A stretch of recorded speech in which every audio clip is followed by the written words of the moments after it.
Hello there, I'm Rochelle Ferguson Bouyahi, filling in for Annette Young. Welcome to the 51%, a show about women who are reshaping our world. Coming up in today's programme. Fighting against a widespread tradition, girls in Nepal speak of the horrors of being sold into slavery by their families, who say they themselves have little choice in the matter. Shining the light on sexism, the French Equality Council's Guiraud shares her findings on sexist behaviour and tells us how to raise awareness of the issue. Plus, Iranian women explain why parkour helps them navigate obstacles in a conservative society. But first, they're known as the Kamilari, thousands of young girls who are sold into slavery by their families in Nepal.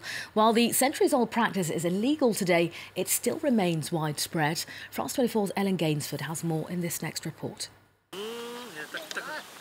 In this rural region in the southwest of Nepal, 70% of the population gets by on less than €2 a day.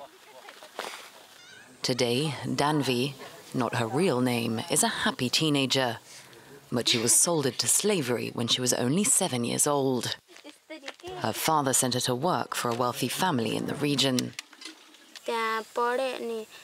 I didn't go to school. I had to work for them all the time and look after their children. I was like a bird in a cage, hit with a stick for every mistake. He shouted at me if I didn't work hard. He forced me to get up very early in the morning. She became what's known in Nepal as a Kamilari, a young female slave. Her father says he didn't have a choice, as he didn't have enough money to feed her. I sent her there because I thought they would take care of her education. At the time, I couldn't buy her pencils or paper. I was very sad to send her there as a slave, but I didn't have a choice. Danvi remained a slave for 8 years before finally being rescued. This type of slavery has existed in Nepal for centuries. To pay a debt, families sell the services of their daughters. The practice was made illegal in 2006, but little has changed. More than 8,000 girls are still enslaved today. This centre provides shelter to around 100 former slaves, freed by a Nepalese NGO. Sunita was once one of them. Today, the 28-year-old works for the NGO that rescued her. Thanks to information gathered from neighbours and the help of the police, the NGO is able to conduct rescue operations. Their masters torture them, and some even sexually abuse them.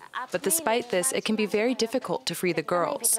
As their owners are powerful members of society, they are often protected by the government, and in those cases, we can't do anything.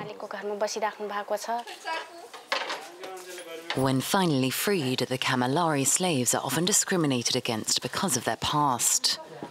After they're rescued, the girls need to be reintegrated into society. This involves training them in a profession so they're able to support themselves, like this cooking class. By educating the girls and offering them training, the NGO hopes to help end society's stigma towards them and give them a second chance in life. Next, whether at work, on the streets or even in politics, women sharing their experience of sexist behaviour has become more prevalent over the last few years. More recently, many women have been encouraged to speak out about their experience owing to movements like Me Too. Well, 6 years ago, the French Equality Council was created in order to establish a clearer picture of the issue. To tell us more, Guiraud of the French Equality Council joins us here on the 51%. Hello to you. Hello. Thanks very much for coming in. First of all, when it comes to sexist behaviour, how do you get your findings? Where do they come from? So actually our findings are based on the expertises of our members, because the High Council is made of 72 members who are representatives from the feminist movement associations, researchers, elected people and institutional people. So they speak together in meetings, and plus we hear also people from outside of the High Council. So we listen to other associations, to other researchers, and we also look a lot about on the feminist mobilization on the websites where women share their experiences of sexism. So there is a lot of French websites where they share their experiences of street harassment, online harassment, access to abortion, sexism in politics or like in every area of the society. Talk to us, if you will, Claire, about some of the ways that sexism manifests itself in society, because some ways are more blatant than others, some are more subtle. Yes, exactly. So there is a wide panel of acts, of sexist acts. Some can appear as not so problematic, like a sexist comment or sexist jokes, and it goes until the worst one, like hate crimes against women, like when husband killed their wife, for instance. So all this panel of acts, it's the consequences of the sexism that we define as an ideology, the ideology of women being inferior to men, and the consequences are really in the daily life of women. It's from the morning when they hear the radio and they will hear some sexist jokes, then they will take the bus and they will suffer from street harassment or bus harassment. Then they go to their work and they suffer from the gender pay gap, and then they have to take care of their children and they go back home and they have in charge most of the duties related to the home or to the children. So it's really like a continuum on the daily life of women. Now, when it comes to movements like the Me Too, I mean, talk to us about whether you saw an increase in the number of women who are now willing to speak out about sexist behaviour. Yes, really, Me Too has had a lot of impacts on denouncing sexism. So we see it really in the official figures because, like, for instance, the figure from the police, they said that the number of complaints for sexual violences increased by 30% in the 3 months following the beginning of the Me Too movement. So we really see the consequences in the official figures. And we can also see it like in the society because there is no one day without a buzz on a sexist comment at the TV, on the media coverage of gender-based violences, or on advertising or stereotypes in toys for children, for instance. So there is a very big mobilization, really dynamic mobilization, and it's definitely a consequences of the Me Too movement. Now, the French Equality Council is doing an enormous amount of work to raise awareness about sexist behaviour. Talk us through some of the things that you're doing to ensure that people are really aware of what's going on. So in the 6 past years, we published 60 reports on a very wide panel of issues, like street harassment, sexism in the gynecologist monitoring, in politics, so in every area of the society. So our members, they work for a few months, they hear a lot of people, and they share an analysis from their different points of view, and then we make recommendation for the government or the parliament to improve the laws or improve the public policies so that they really contribute to gender equality. And then we try to do a lot of communication so that our work are not only experts' work, but can be also useful for everybody, like professional. So we have a lot of testimonies from professional in education, in health, in police or industries, saying that the work are very useful to help them to be more aware of what sexism is, how it can be spotted, because usually it's like we don't really see it because it's like everywhere. So we are really used to it and we don't really identify what the sexism. So yes, with this work we try to target the public policies, but also everyone.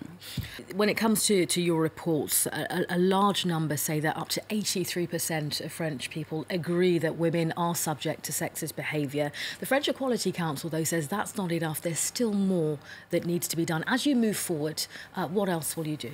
So with the last report that we published last week, which was the first report on sexism, we called for like awareness campaign saying what is sexism, saying that it's forbidden. There is a lot of acts that are forbidden and then can be followed with incarceration or fines.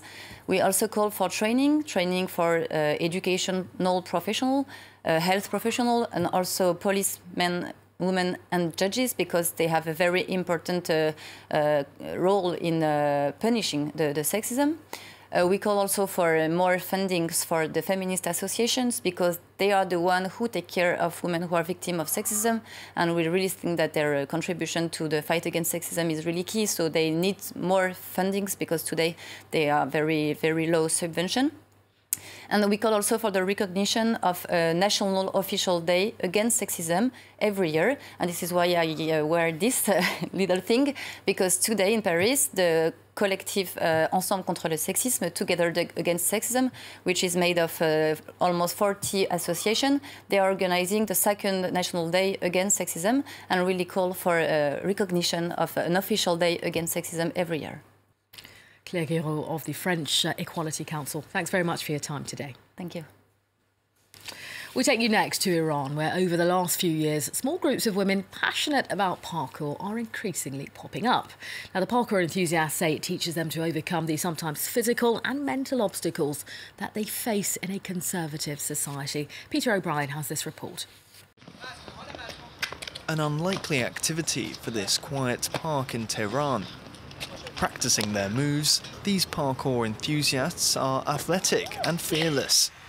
While Iran's known for its strict conservatism, the traceurs, a term for women who practice parkour, aren't letting that stop them. It gives you the feeling that there are no limits in your life. It's not just about the sport, it's the same when facing other challenges too. You no longer escape your problems. Instead, you try to confront them and find a way around them in the most beautiful way possible. Islamic dress codes mean they have to cover their hair, and some moves are tricky to execute, with even the practical style of headscarf. They can't exercise on the streets and must find secluded spots like this. Even so, the hobby does draw some attention, but Sahar says this doesn't bother her. It's weird to some people that a girl is jumping off buildings or doing some moves that boys do. People find it odd somehow, but we keep doing it anyway. The sport, influenced by martial arts, gymnastics and obstacle courses, began in the late 1980s. From the first practitioners in France to these Iranian women today, its philosophy has always been the pursuit of freedom and self-expression. Well, that's it for now. You can also connect with us via our Facebook page. That's France24.com, 51%. Or, of course, you can send us a tweet at _51%. So until next time, it's bye for now.